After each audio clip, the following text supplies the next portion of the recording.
Hi everyone, I hope you are well. I wanted to share several ways you can rock silk scarves as a headscarf.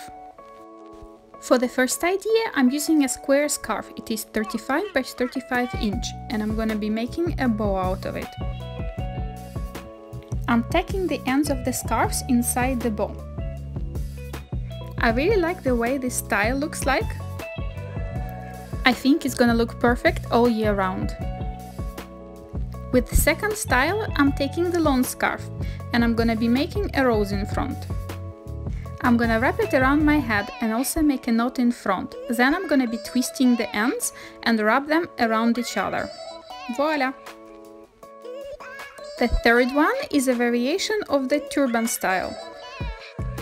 I'm using the square scarf that I folded in half. And I'm also gonna be making a little bow. For the last tutorial, I'm gonna be using a long scarf, and this time I'm gonna be tying it at the back.